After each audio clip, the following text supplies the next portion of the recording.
أعوذ بالله من الشيطان اللعين الرجيم بسم الله الرحمن الرحيم فوضوا أمري إلى الله إن الله بصير بالعباد ولا حول ولا قوة إلا بالله العلي العظيم حسبنا الله ونعم الوكيل ونعم المولى ونعم النصير والصلاة والسلام والتحية والإكرام على الرسول المسدد المصطفى الأمجد المحمود الأحمد الذي سمي في السماء بأحمد وفي الأرض بأبي القاسم محمد اللهم صل على محمد وآل محمد وعلى أهل بيت الطيبين الطاهرين المعصومين المظلومين المنتجبين الذين أذهب الله عنهم الرجس وطهرهم تطهيرا اللهم صل على محمد وآل محمد وقل رب اشرح لي صدري ويسر لي أمري واحلل عقدة من لساني يفقه قولي أما بعد قال الله تبارك وتعالى في كتاب الكريم بسم الله الرحمن الرحيم أم حسبت أن أصحاب الكهف والرقيم كانوا من آياتنا عجبا صدق الله العلي العظيم زينوا مجالسكم بالصلوات على محمد وآل محمد اللهم صل على محمد وآل محمد. My respected elders, brothers and sisters in Islam and Iman here in Melbourne, across the globe, wherever you're hearing my voice, Assalamu alaikum jami'an wa rahmatullahi wa barakatuh. Question, what is our goal? What is our destination? Last night we began a conversation discussing this idea of the eternal renaissance of the Hussaini Movement, Islam, and the future of our community in the 21st century. And I want to unpack this conversation tonight further to explain what do we mean by this topic? What is eternal? What is renaissance? What is the Hussaini Movement? And what is it about Karbala and the future of our community that is important for us to think about and reflect upon, about where is our manzil, where is our guidance? To understand this further, one of the things that we're going to have to look at, amongst several things that we'll have to look at, is number one, why did Allah subhanahu wa ta'ala create me? Why did He create you? Why did He create us? Number one.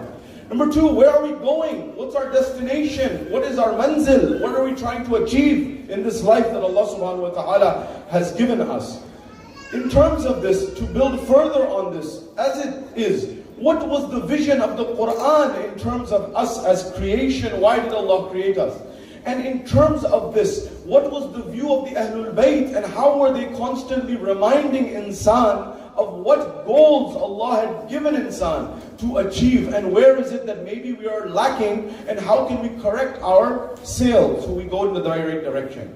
How did Imam Hussain alayhi salam explain this to us in the best of ways, and how can we revive that? But on the journey, we'll also need to look at the tools of our journey. So tonight, at the crux of our conversation is to try to understand in these next few nights up till the day of Ashura and the Soyam of Imam al-Hussain, what is it that is my destination and your destination as individuals and also as a community? And what are the tools that we need in order to venture on that journey, to go on that journey, so that we are successful in striving towards achieving our goal and our destination. So we do not get stuck on the way because we don't have the right tools, we don't have the right things with us in our toolkit. And finally, what is it that we will achieve as individuals, as communities, as families, if we actually implement the elements that are taught by the Quran and the Ahlul Bayt in light of Karbala in particular? What are the benefits in this dunya and in the akhirah? This is what we'll discuss tonight, inshallah. Wherever you are, here in Melbourne, across the globe, wherever you're hearing my voice, Sana salawat ala Muhammad wa ali Muhammad.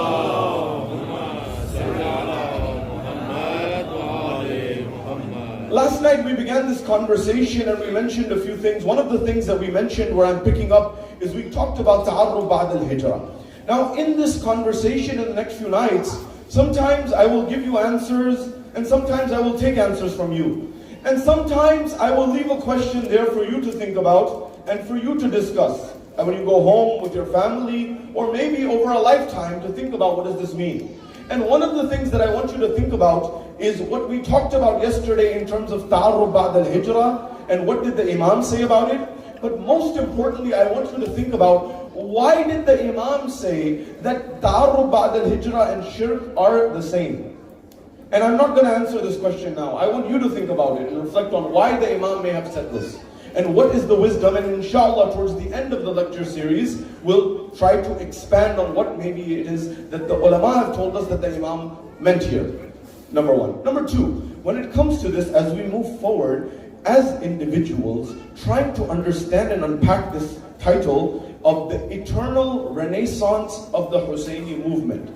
Karbala and the future of our community in the 21st century. What are we saying here? Number one, the eternal renaissance. There's a term that I need to explain to you. Now, for those of you who are here and hearing my voice and wherever you may be, the idea is, if you go, and we're in Melbourne or Victoria, as I understand it, as a state right now, and you'll look at the license plates that I've seen, and it says the education state. And if I can't have this conversation here, then I don't know where I can have this conversation. So I'm requesting that you do diqqat in this conversation, inshallah, and you will. And I learn from you as much as you learn from me. We're in the same boat and we're still on the same journey. So having said this, there are some tools that we need on this journey, and what does it mean? Now, in order to raise children in this part of the world or any part of the world today, because the world is a global village, you need to know the ideology, the mindset, the philosophy that governs the creation of the modern world by people. So for example, if you go to the United Kingdom, you'll find one of the majors that is very common amongst the prime ministers of the past and the present and the certain times of the United Kingdom is a major, and often they go to Oxford and they study a subject called politics, philosophy, and economics. In fact, philosophy, politics, and economics. And why is it that these subjects are taught? And one of the things that you'll realize is, in order to understand how a society has been run, how a society is being run, and how a society will be run, you need to understand the philosophy behind it, number one. Number two, you need to understand the politics behind it. You need to understand the economics behind it. And these things are very important. If you want to understand, as a parent, as a community leader, as a person, young person or old, growing up in any part of the world today, you need to understand at least the last 500 years of history and philosophy. Now, I don't mean to say this in a way that is demoralizing or something that is intimidating for you. No. I mean to say this so we collectively go on this journey to learn. And in that, we will learn something amazing as followers of the Ahlul Bayt, inshallah. Now, in order to understand the society we live in, you have to know the last 500 years of society. You have to know the certain philosophical and historical movements that made the modern world, as we call it. You have to know that going back to 500 years, you have to at least know the scientific revolution. You have to at least know this era of the Renaissance. And I'll come back to this term because I've been explaining all of this so you'll get this term. The Renaissance. You need to know the Enlightenment. You don't need to know about the era of industrialization. You need to know about modernity. You have to know about post-modernity. Now these are all words that I will unpack in the next few nights. But if you don't know them and I don't know them, you don't know why you think the way you think. You don't know why your children think the way they think. Because these philosophies have created the world in which we exist. Now stay with me here. Number one. Renaissance, in this context, was an era that took place in Europe, and it literally means rebirth. And one of the things that we're saying here with respect to Imam Hussain and the eternal renaissance of the Hussaini movement is that 1444 years have passed since the hijrah and the migration of Rasulullah from Mecca to Medina. And 61 AH is the year in which Imam Hussain goes to the plains of Karbala and gives his sacrifice. And every single year across the globe, from the corner of Alaska to Antarctica to everywhere in between, there have been scientists, by the way, who've commemorated this in Antarctica as well. Of course, Karbala and Imam Hussain and Muharram. To Australia, to Russia, to everywhere in between, to America, to Argentina, to Brazil. The commemoration of Sayyid al-Shuhada is going on and it's alive. And it's a universal phenomenon. But why? And what is it for you and I to reflect on? Every year, Hussain alayhi salam invites us to wake ourselves up again, to make us alive again. We as human beings often are in a state of sleep. We are often in a state of ghafla, not intentionally, sometimes by accident, sometimes we don't know. Life is busy, work is busy, school is busy, family is busy. I have busyness, so I don't have time. Not because I'm not a good person, it's just I've become so preoccupied, then I get in a state of ghafla, heedlessness. As the Ahlul Bayt tell us, as Rasulullah said, An-nasu niyamu. Human beings are sleeping. When they die, they wake up. What does that mean? Or further than this, Rasulullah says, Mutu qabla an tamutu. Die before you die. What does that mean? Why is he saying this? What death happens in the first instance? What death happens in the second instance? And you'll realize that the second death is clear. The second death is the physical death, that we go into the ground. But what's the first death? That the Rasulullah is saying, die before you die. And you ask, when you pass away, when you die, what really dies? And one of the things that you'll find is that it's actually your ego that dies. The me, the self, the individual, that is what dies. But Rasulullah is saying, finish that while you are alive. And so then you get out of your own way. You know, sometimes in reaching the manzil of Kamal, we get in our own way. And one of the ways to achieve Kamal is to get out of your own way. Allow me to explain. Sallu ala Muhammad wa ala Muhammad.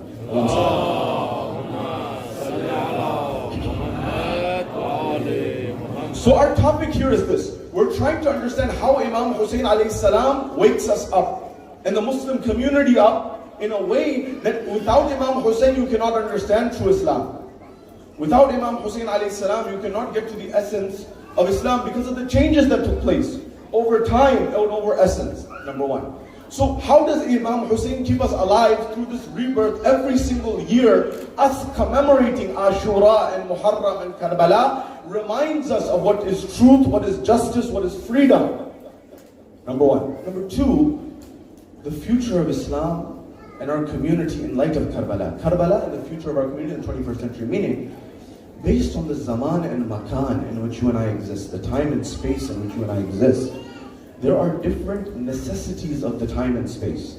There are some principles in Islam and the Quran and the teaching of the Ahlul Bayt, many of which are timeless. They're from forever. The principles of kindness, generosity, doing good, husnul khulq, good akhlaq, all of these are timeless. But there are some things that the Ahlul Bayt even took into consideration. What is the intellect and the development of the society and the person they're talking to? The Ahlul Bayt, as we are told, they would speak to people at their level. كَلِّمُ النَّاسَ عَلَىٰ قَدْرِ عُقُولِهِمْ. They would speak to people based on their level of understanding. And if your understanding was elevated, they would speak to someone at a higher level. And if they were speaking to someone who was not as aware, they would speak to them at a different level. They would explain the same thing but at different levels. Now, having said this, when it comes to our zaman and makan, the challenges that we may be facing, which by the way, I hope by the end of the series you realize that challenges are actually opportunities. And they're not there for no reason. There's a reason. And if you see them as just problems, you may not be able to see the gift that Allah is giving you in the process. So, in this regard, I built all of this up to explain this. We are trying to understand through the opportunity Allah has given us of Karbala and Muharram and Imam Hussain to remind us every year. But in this particular context, how does Karbala allow us to look at the future of our community and where we are going? And what can we do? Now, number one. Second level, coming to this, building on the verses of what we talked about, this is the foundation I want to lay here. In Surah Al-Kahf, Allah subhanahu wa ta'ala tells us some very important details. And I told you last night that Imam Hussain alayhi salam was reciting these verses from the spear. Now, I need to discuss with you the sha'n nuzul of Surah Al-Kahf. Why was it revealed? Why did Allah subhanahu wa ta'ala send this, and what are the lessons that are taught therein? But before we get there, I need you and I to understand why we are here. What's our purpose? Why did Allah create us? Now, in this journey, the answer to the question will not be fully complete. It may be complete, but it may not be perfected. I need to explain this. Shaheed Mutahari, in his book, very beautifully elaborates on this. He said there's two words that you need to know. One is takmeel, and the other is kamal. These are two different things. He says, for example, Allah subhanahu wa ta'ala says, Al-yawma atmamtu alaykum ni'mati. This is concept, right? Al-yawma akmaltu lakum dinakum. Wa atmamtu alaykum ni'mati. So this day, the ayah of Ghadir, the very famous one, where this day, Allah subhanahu wa ta'ala says, Al-yawma akmaltu lakum dinakum. Wa atmamtu alaykum ni'mati. Today, I have perfected for you your religion and completed my ni'mah on you. Now, what's the difference? Shaykh Mutahari says very beautifully, and Allah has given everyone as a gift, and this scholar had the ability to explain sometimes very complicated things in simple ways that people understand. Now, what does it mean to be complete, and what does it mean to be perfected? One aspect of this is that if you have four walls, if you have a roof, if you have the floor, if you have these things, you have a room. If you have the ceiling, if you have the walls, it's complete technically, right? But it's not necessarily at the level of kamal. Kamal is when you implement the architecture, the beautification, the sense of serenity, the sense of itminan, the sense of a feeling that is in the space and in the structure. You know, architecture, there's a philosophy behind it. My grandfather was an architect and he would explain these things to me. Sometimes in our modern world, there's a question to ask. When people want to see beautiful cities, why do they go to older cities? They say, I want to go to Rome, I want to go to Paris, I want to go to cities from 200, 300 or more years ago. And one of the questions that sociologists and others thinkers say is, today, we're not making beautiful cities anymore. Why? Because the goal and the philosophy behind why we're making things has become commercial. So it's about the bottom line. It's not about beautification. It's not about, for example, catharsis. It's not about being a place that everyone can experience. Now, stay with me here. Allah subhanahu wa ta'ala made you and I for a reason. And there's something that I need you to reflect on and I to reflect on. You are here sitting in Australia in 2023, there's a reason. Allah is telling you something. Whether you're listening to the signal and the message that Allah is giving you, that is up to you. But Allah's signal is consistently going. Now stay with me here. In the beginning, in the Quran, Allah subhanahu wa ta'ala, He tells the angels, and He has a conversation with the angels. And He says that I am making a person, an individual, insan, inni ja'ilun fil ardi khalifa. I am making a khalifa, a vicegerent, a representative of mine on earth. And then the angels, they begin to ask, Ya Allah, will you send the one who will cause bloodshed on the earth?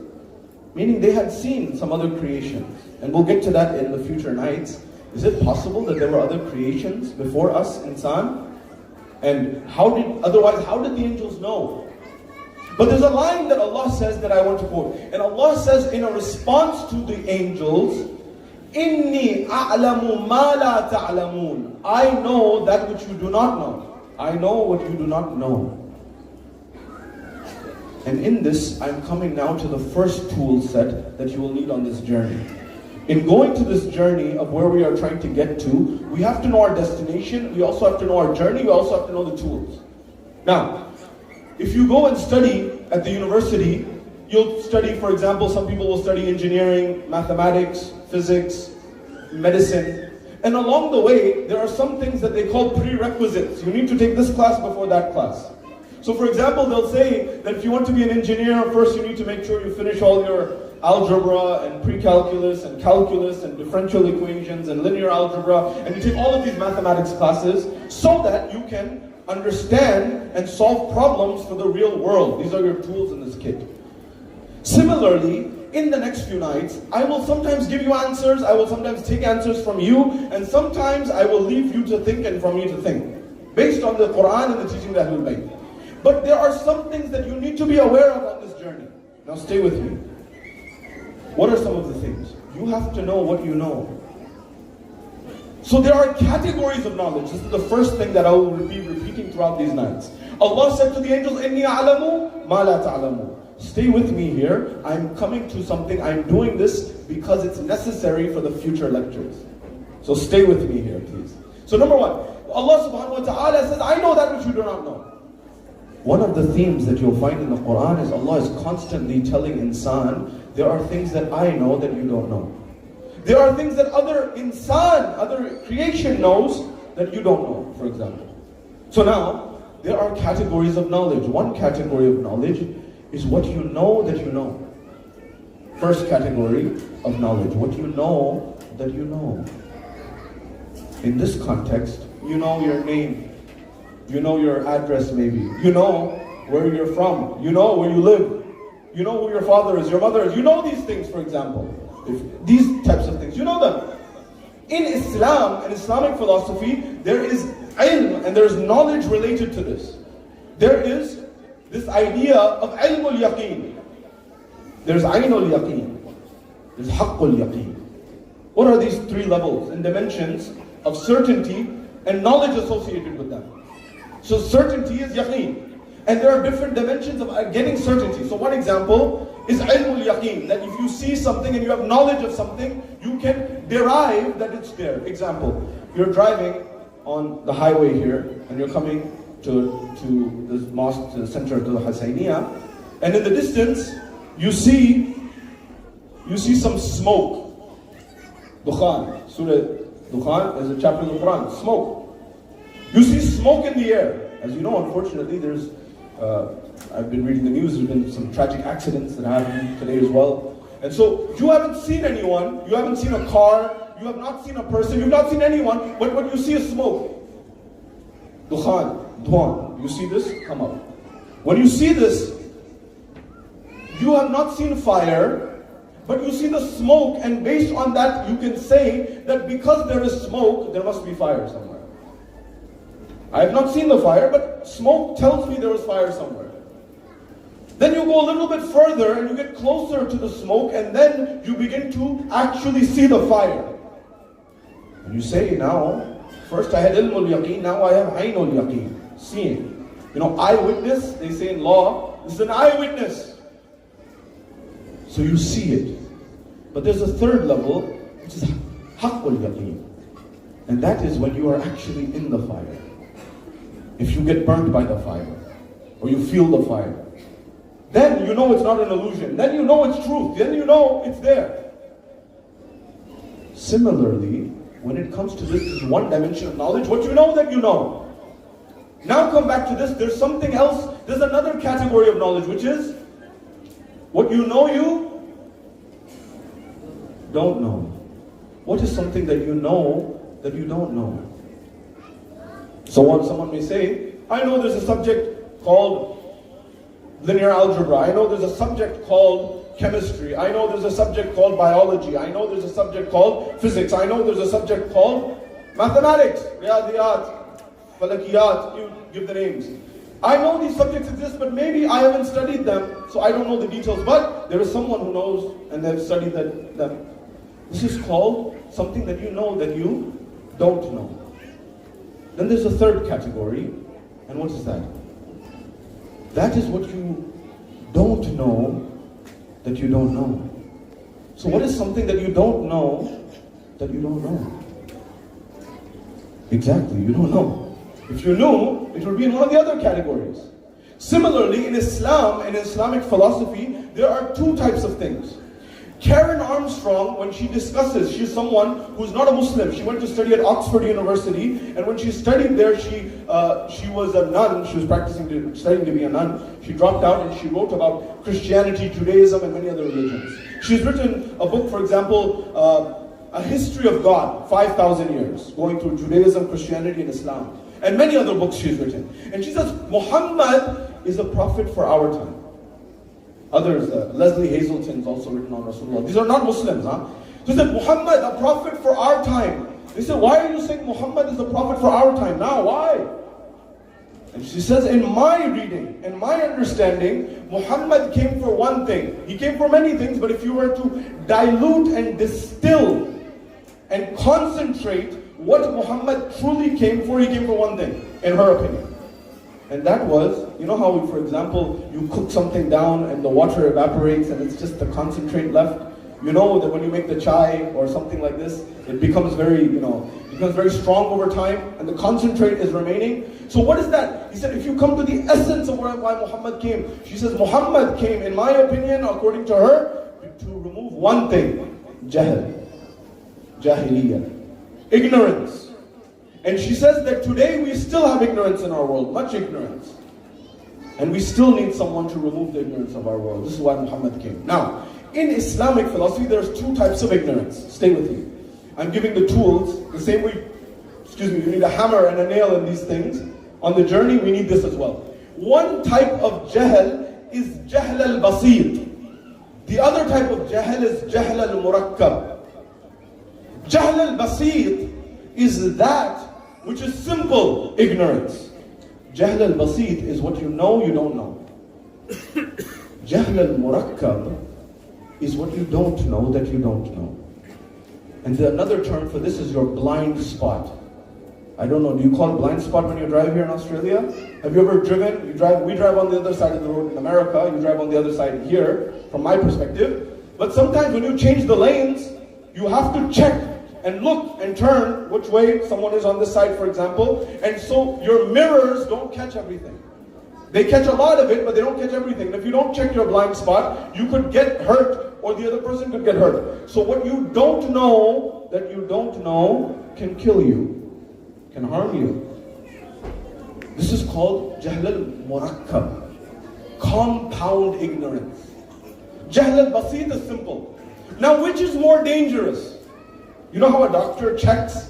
What are some of the symptoms of these and which is more dangerous? In jahl al-basit, the person says, one of the symptoms to know if someone has jahl al-basit is one phrase. And they will say, I don't know. I don't know.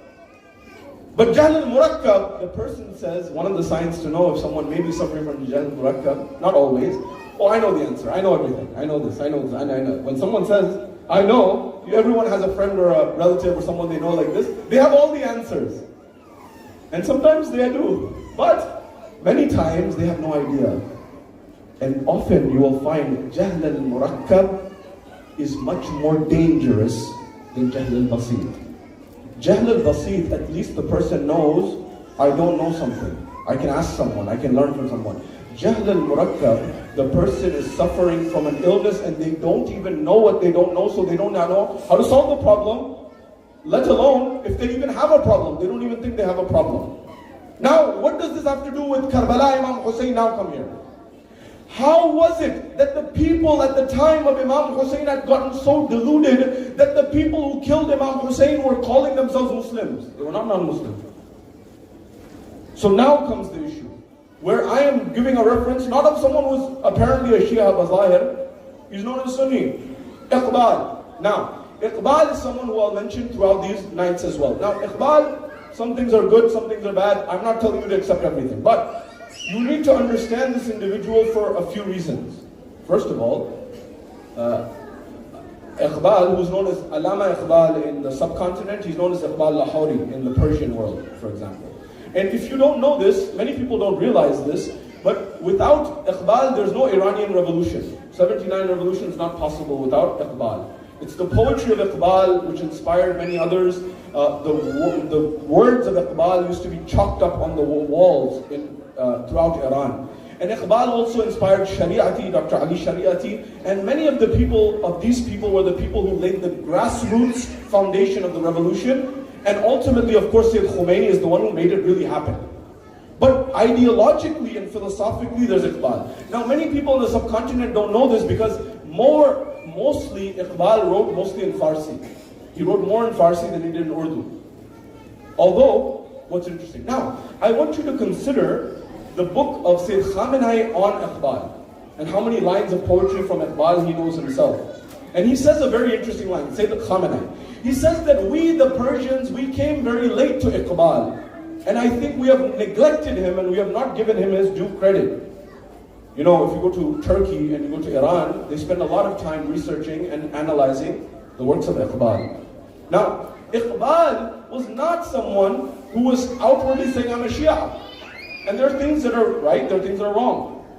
But I want you to reflect on this line of poetry where he said, and in this we will elaborate this on the future of this based on what I just told you. Iqbal says, Kya tamasha hua Islam ki taqdeer ke saath? Kya tamasha hua Islam ki taqdeer ke saath? Qatl Shabbir hua nara takbir ke saath? He said, what drama? What nonsense was played with the fate of Islam? That the beheading of Sayyid al-Shuhada, Imam Hussain alayhi salam, happened with a nara takbir, with saying Allahu Akbar. That Imam Hussain on the plains of Karbala on the day of Ashura, he has his two companions. And they are in that state where they are about to pray. They remind Imam al-Hussain alayhi salam. Now Imam Hussain knows, not remind, as in they wanted to be able to say, yeah, Imam al-Hussain, we know your father was very particular about salah in the battle. We know that you must be, and you are very particular. So these two individuals, if you want to understand the stand of Imam Hussain, look at where he lost most of his army in terms of numbers. And you will find that many of Imam Hussain alayhi salam's companions were killed in the salah, in the namaz on the day of Ashura.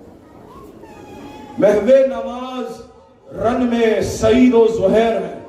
These two companions, Saeed and Zuhair, they were taking arrows on their chest when Imam Hussain is reciting Salah and the companions are reciting Salah.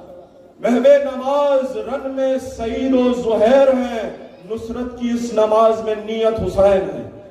This idea that these people understood that true Islam is what Imam Hussain is teaching us.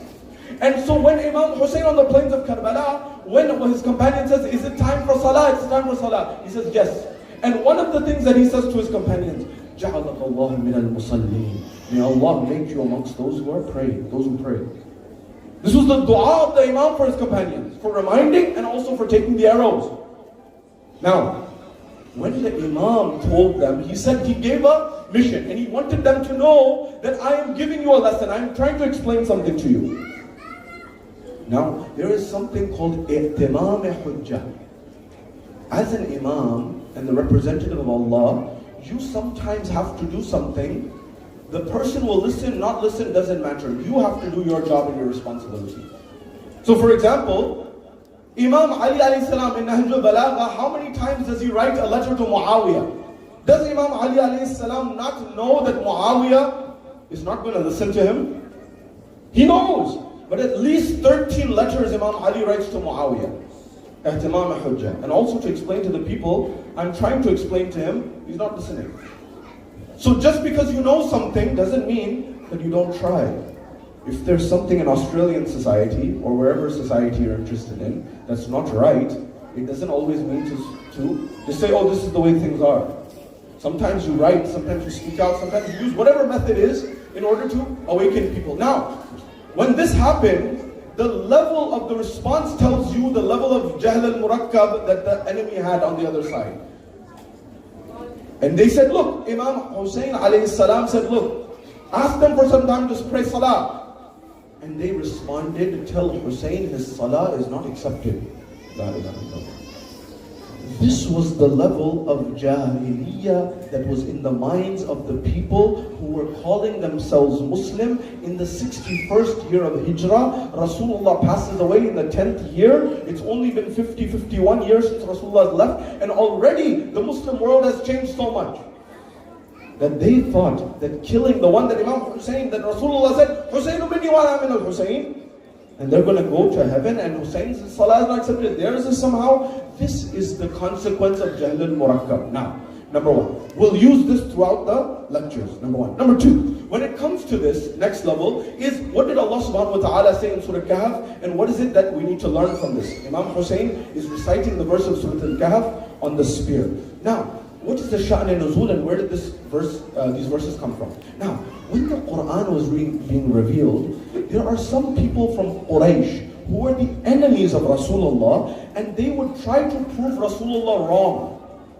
And when they were trying to prove Rasulullah wrong, they would go to some of the rabbis and some of the priests who are there, and they said, give us some questions so we can ask Muhammad, and he will not be able to answer them, so we can prove he's wrong. These are in the early days of Islam in Mecca. So, one of the times, they came to the rabbis and the priests and they said, give us some question that you know from your Sahuf, from the Tawrat, from the Injil, from the Zabur, and from your riwayat that you've reached you, that you know is true, but Muhammad has not mentioned it, let's ask him and so we can prove him wrong, because they didn't want Rasulullah to succeed. And so one of the questions they said was, ask him this question if you want. And the question is this: Israel, who we call Yaqub, he was from Palestine. He was from Palestine. How did his progeny and his children end up in Egypt? How did Banu Israel end up in Egypt?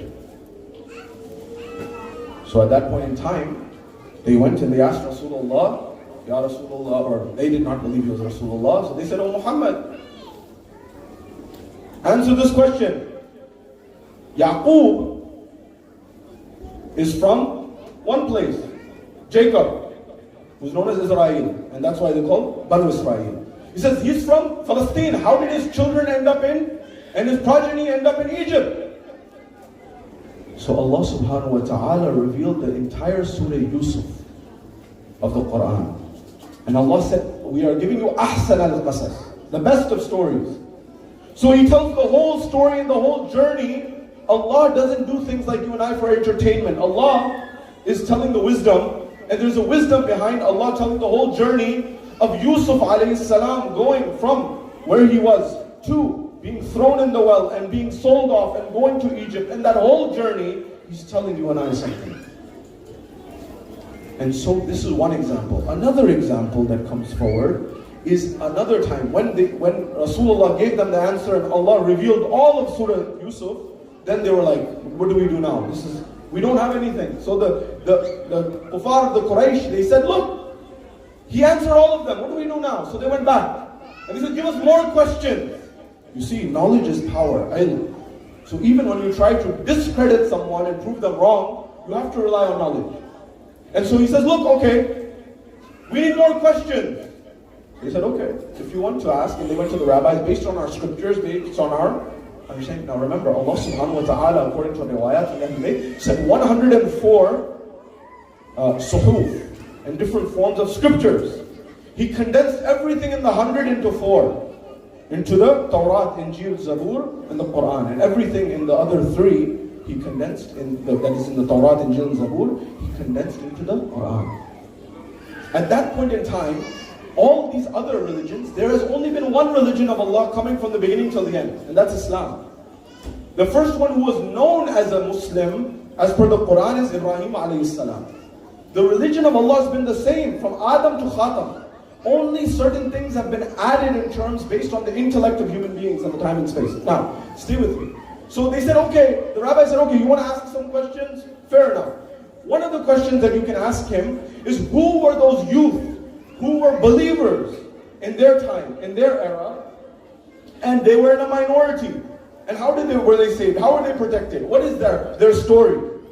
Number one. He said, okay, give us more questions. We need something. Okay, this is one question we'll ask him. What's another one? He said, number 2, what was that conversation between 2 individuals of knowledge? And who did Musa go to meet? And what's that story about? Just enough vagary there. Just enough so he can understand, but no other details. So what is that conversation between these two individuals? Musa and the wise individual. And then they ask, look, who is the one who went east and west? Who was a ruler?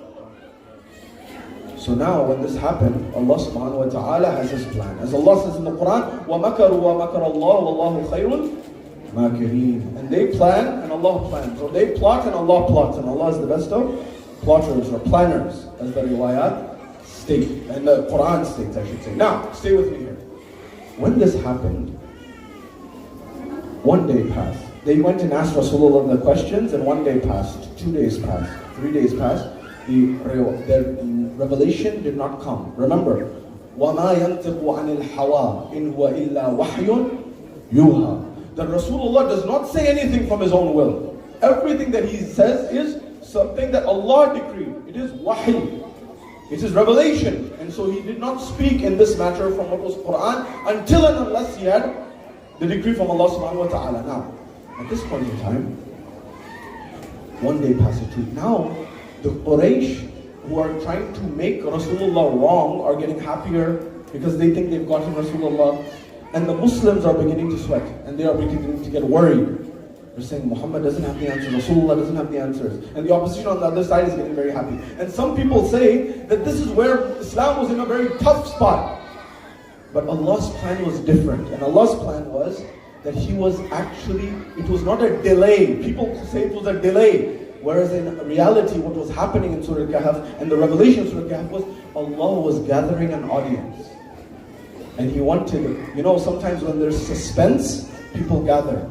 I'll give you an example. In our modern world, I went to Paris in France, and there's a museum there called the Louvre. And in that museum, there is a painting called the Mona Lisa, which has been painted by Leonardo da Vinci. Now I went there and I asked them, why is this painting famous? Can you please tell me? There's many other great paintings that are not as famous as this one. Why is it so famous? And so no one had a very good answer. And so I began to do some research and I found out there's something called the Mona Lisa effect. This will help you in finance and other areas of your life as well. So what is the Mona Lisa effect? 100 years ago, very few people knew about the Mona Lisa. About 110 years ago, very few people knew about this painting. I'm not telling you this for entertainment. There's a reason I'm telling you this.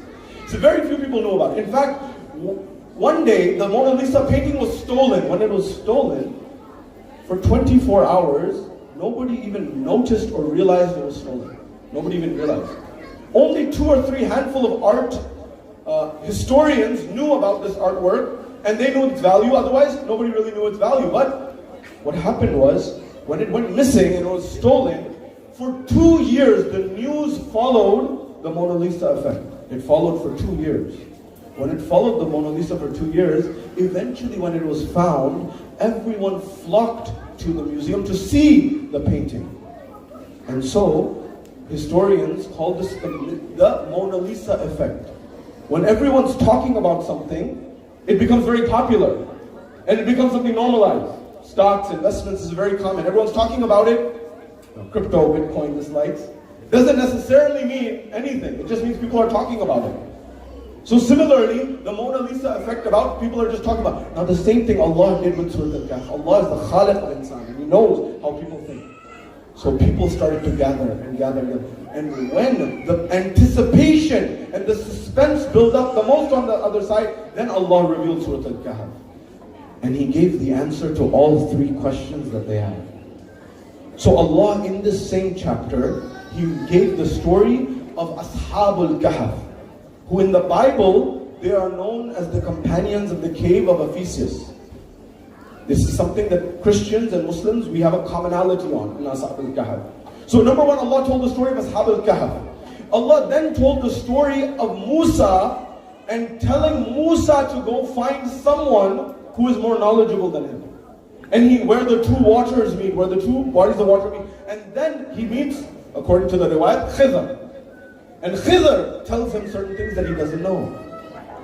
And then Allah tells the story of Dhul Qarnayn, who went east and west and was a righteous ruler. Now, why did Allah tell these? And what is the lesson for you and I? One of the principles that we will be building on the next few nights is that Imam Hussaini alayhi salam showed and shared based on this, that there are at least three things that this tells us. Number one, sometimes the truth, and many times in fact, the truth is not with the majority.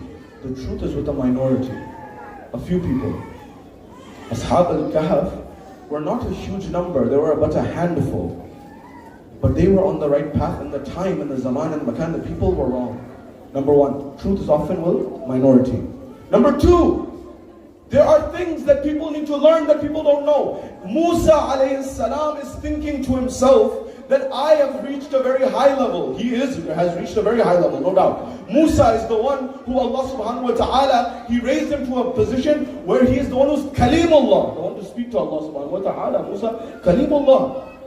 And he's the Ulul Azam prophet, Sahib Risala, who has the Torah. He has a very high position. He's one of the big prophets of Allah subhanahu wa ta'ala. But Allah even at that point in time says, Musa, go and find someone who is more knowledgeable than you. Now Musa could have said, Ya Allah, more knowledgeable than me? But this is the sign of a representative of Allah, that when Allah says something, they accept. The difference between Adam and Shaitan was what? Iblis, Shaitan, was doing worship for 6,000 years. But when Allah told him to do sajda to Adam, because he created him, خَلَقْتُ بِيَدَيَّ, I created him with my own two hands. Metaphorically, Allah says. And it was not an issue of Adam. The issue was Allah said something and he declined. And his arrogance got the best of him. The first canonical sin is the one that Shaitan did, Iblis did, which was takabbur, arrogance. So the first element is to try to remove this. So he thought he was better. But Adam alayhi salam also did something called tarki awla. Tarki awla. Tarki awla is not a mistake, it's a suboptimal path. Suboptimal path meaning what? You put into your GPS the way home. And there's 2-3 ways you can go. One way is the fastest. One way is traffic. One way is very long. You can get home either way. But you did not pick the best path based on the time and space in which you're journeying. So in this, Allah subhanahu wa ta'ala teaches the same thing. So Adam, Allah said, don't go through this, to this shajara, this tree. But he went. Because Shaitan beautified it. فَوَسْوَسَهُمُ الشَّيْطَانِ, the Quran says. Shaitan did waswas. But then when he did it, he accepted it. He did not have takabbur. So the difference between Shaitan and Adam is accepting the guidance of Allah. Iblis had an opportunity, he chose takabbur, arrogance. Adam was corrected by Allah subhanahu wa ta'ala and he accepted, I did something that was suboptimal. So the same principle applies here. Now, Allah sends Musa on a journey to learn what he does not know that he does not know. He didn't know, Musa didn't know there was someone more knowledgeable than him. Sometimes, someone can be the most knowledgeable in one area, they're not the most knowledgeable in another area.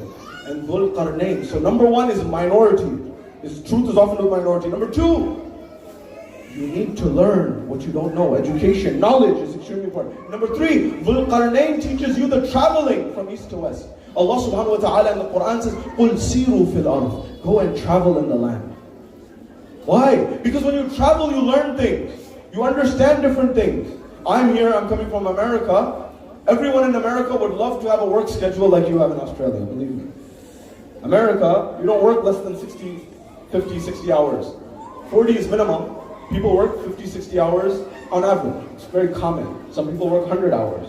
It's extremism, but nobody works 38 hours, I promise you. Well, very few people.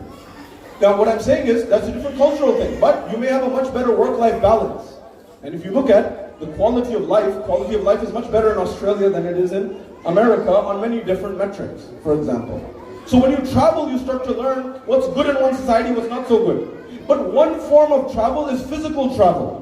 There's another form of travel. You read some history and you read the books and the pages of history and you learn what's going on. Now, by the way, Imam Amir al-Mu'mineen in lecture 31 of Nahj al-Balagha, he says to his son Muhammad Hanafiya, he says, my son, I studied the pages of history up until the point it was as if I was living amongst the ruins of past civilizations.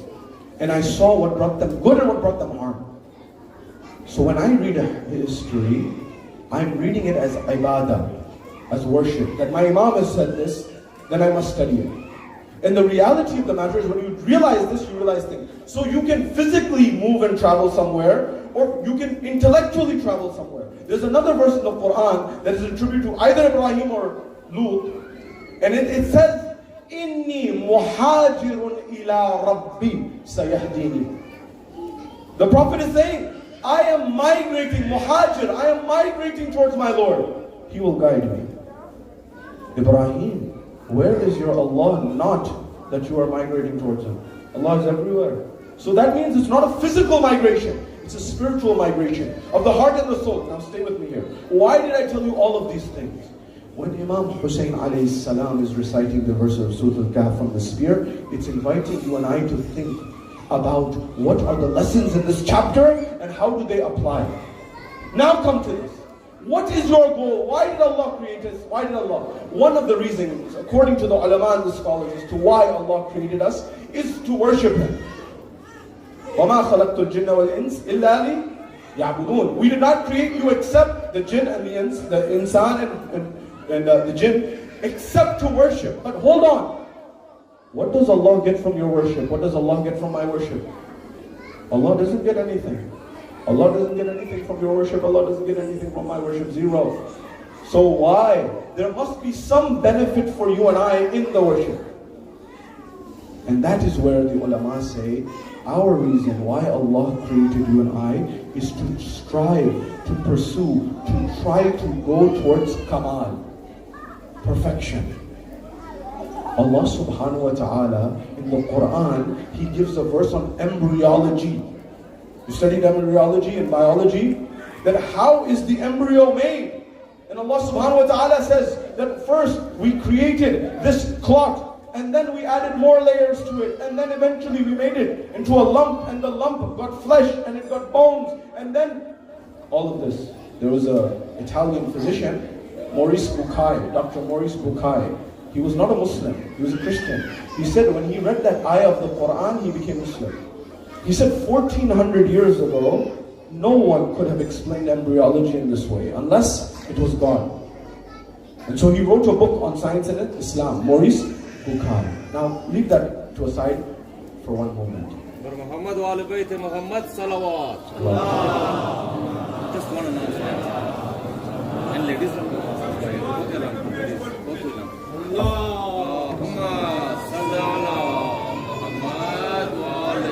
सलावत खान पेश में please की मर्दों गुरोमंदा और जनाब गुजारिश में शख्स तुली देवार पास पिछलन कि दिगा कि पास बायन तरवना तमाम दबरोमंदा कर सलावत खान में पास बस बायन पेश बायन जायज़िया खाली है इनसे ग्लू चाहिए खाली में वर मोहम्मद वाले बैत Mohammad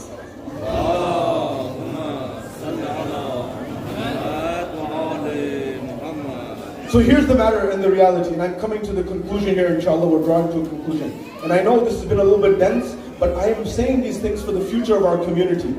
One of the challenges that we have been facing, and I've been in Los Angeles and New York and Seattle and London and in lecturing, we are educating and encouraging our next generation to become very educated, which is very good. If you and I, as followers of Bab Madinatul Ilm, we do not have knowledge, then who is supposed to have knowledge? But at the same time, when I talk to young people, they say, you know, when I was in Los Angeles, we had the NASA, people were coming who were rocket scientists to the majalis. They worked in NASA's Jet Propulsion Lab, which is a branch of rocket science. But if you are a PhD in rocket science, and you come to the majalis at night, you don't shut off your brain. The brain that is thinking critically in the day is also thinking in the night critically.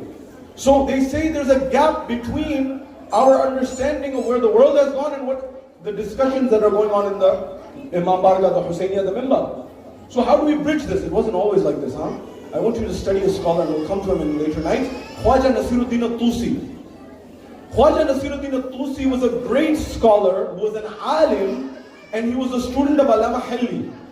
Allama Hilli used to teach his student Quran and Hadith and Islam and Aqaid, but he also used to learn from his student physics, mathematics, chemistry, and the likes.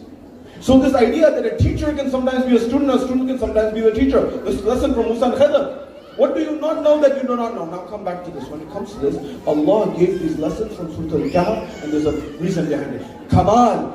You and I are trying to go towards Kamal. Remember what I said at the beginning. Takmeel is one thing. To complete is one. You and I, if we're breathing,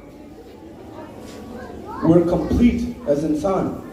We have a brain, for example, we're complete as insan. But are we perfected or not? Are we perfected or not? Perfection is something else. And so why does Islam tell you and I to stay away from certain things? Why does Islam tell you stay away from alcohol, stay away from drugs, stay away from anything negative? Because all of these things distract you from going towards Kamal. Until and unless you don't remove the obstacles, you are not able to go towards Kamal. Now, in this journey, one of the ways that you get to a higher position is by going through obstacles. Every prophet, even in their story in the Quran, you will find they went through higher levels of obstacles and Allah raised their manzilah. Example of Adam. Adam had to deal with the tragedy of losing his son. And the murder of his son is his other son. Imagine. Yesterday, Habil and Qabil. He's dealing with Habil killing Habil. In the Bible it's called Cain and Abel. Cain kills Abel. And so now you're a father. You are already stuck with the tragedy of your son dying. On top of that, it's your other son who caused the murder. Imagine how difficult that is for a father. But Allah raised his manzilah through this test. Number one, Nuh had to deal with this test. His own son and his own wife were not following his path. And so Nuh says to his son, when the flood is coming, he's saying, my son, come into the ship, into the boat. And he doesn't. He says, no, this is not a big deal. And Allah says, إِنَّهُ لَيْسَ مِنْ أَهْلِهِ إِنَّهُ عَمَلٌ غَيْرُ صَالِحٍ. He is not from you. He has not done the good deeds. So biologically he was the son, but ideologically he was not. The same views were not there. Further than this, Ibrahim gave every major test. Ibrahim gave the test of wealth. Ibrahim gave the test of his own life, where he is going towards the fire of Namrud. And he's willing to give his life, but Allah protects him. Ya naru kuni bardan wa salamun ala Ibrahim. And then he gives the test, ultimate test of his son also, of Ismail. But Ismail's test is also a test for Ismail as well. But Allah, every time there was a test, Allah raised the manzil of the individual. Dalil. In the story of Nabi Yusuf, which Allah says is Ahsan al-Qasas, Surah Yusuf, the one who goes from being thrown into a well to becoming the finance minister of Egypt, there's a moment in time where Yusuf sees a dream. And when Yusuf sees a dream, he asks his father, Yaqub, my father, what is the meaning of this dream? He has to explain to him. At that time, Yusuf doesn't know the interpretation or the meaning of that dream. So his father explains, what do these stars that are prostrating to you mean? And he says, don't tell this to your brothers. But eventually, how is it that this same Yusuf did not know the interpretation? He asked his father, but this same Yusuf is the one who in prison, he's interpreting everyone else's dream. How? And the ulama say, and I know there's no Hausa class on dream interpretation. So this is something that a tawfiq that Allah gives. And so, when someone passes a test, Allah raises their level. So the ulama say, when Yusuf passed a particular test, Allah gave him the gift of interpreting the dreams. And the test that he passed was the test with Zulaykha. That Allah had made Yusuf very handsome. The most beautiful of the time. The most handsome of the time. And when Zulaykha did what she did, Allah said, Yusuf had every reason, but he controlled himself. And Allah subhanahu wa ta'ala gave him this as a result of that. Similarly, if you have a test in your life, it's not that Allah is demoralizing you. Allah is trying to raise your level of kamal. Until and unless you are not tested, you don't go to a higher level. The same poetry that I shared last night about Imam Hussain alayhi salam. And what did you see? We see Karbala as sometimes an obstacle, whereas Imam Hussain alayhi salam saw it as a way of going higher spiritually. And tell the truth, who is alive today? Hussain is alive today. आँखों में जागता है सदा गम हुसैन का, सीने में सांस लेता है मातम हुसैन का, और मिट्टी में मिल गए हैं इरादे यजीद के, लहरा रहा है आज भी परचम हुसैन का. This idea,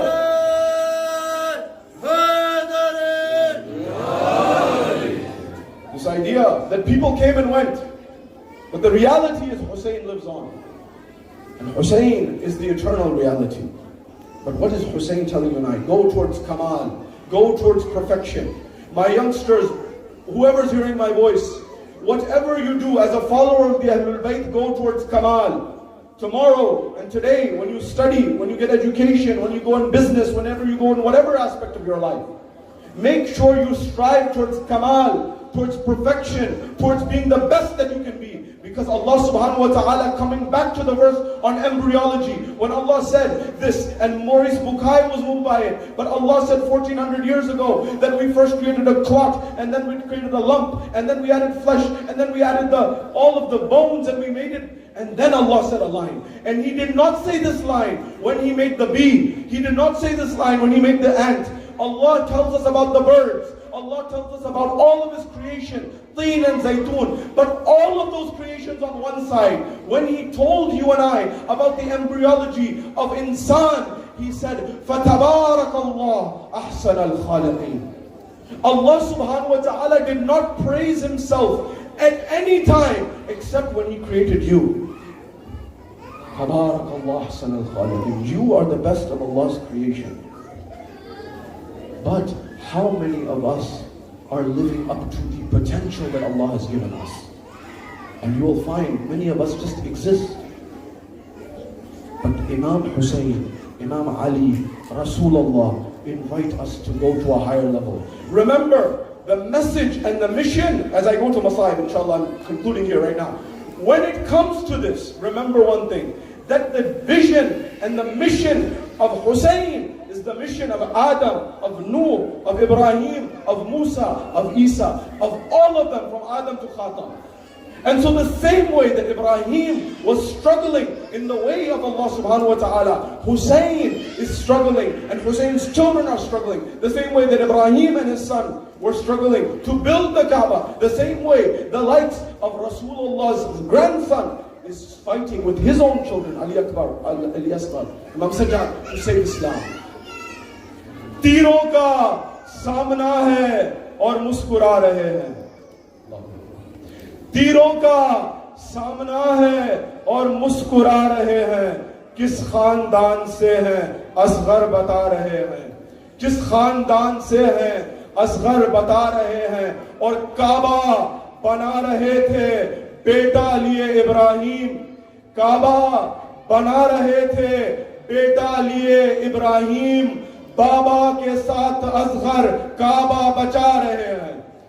This idea that Imam Hussein alayhi salam tells us that the same way that Ibrahim and Ismail were building this Kaaba, the one who is trying to protect this Kaaba with his children is Imam Hussein alayhi salam. Ajrukum ala Allah.